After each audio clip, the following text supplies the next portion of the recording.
Speaker, জননেত্রী শেখ হাসিনার একটি ঐতিহাসিক অর্জন ঘরে ঘরে বিদ্যুৎ।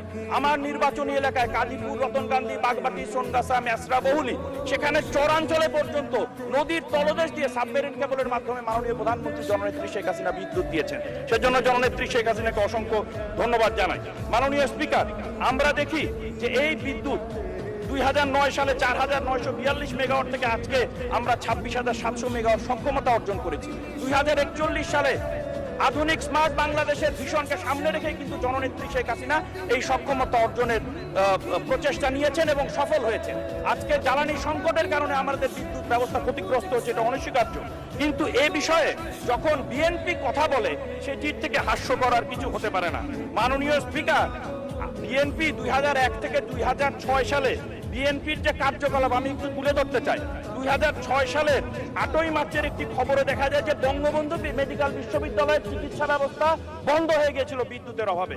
মাননীয় স্পিকার, সেই সময় আমরা দেখেছি যে 9 মার্চের পত্রিকার খবর, ঢাকা শহরে ভোর 6টা থেকে রাত 8টা পর্যন্ত একটানা বিদ্যুৎ ছিল না। মাননীয় স্পিকার, আমরা দেখেছি কিভাবে চাঁপাইনবাবগঞ্জের শিবগঞ্জের কানসাটে বেগম খালেদা জিয়ার পুলিশ বাহিনী গুলি করে 7 জন মানুষকে হত্যা করেছিল। মাননীয় স্পিকার, আমরা দেখেছি সেই সময় 5ই মার্চ খুলনার রূপসায় বিদ্যুতের দাবিতে আন্দোলনের সময় জোট সন্ত্রাসীদের হামলায় কমপক্ষে 20 জন আহত হয়, সেখানকার স্থানীয় এমপিকে ঘেরাও করা হয়।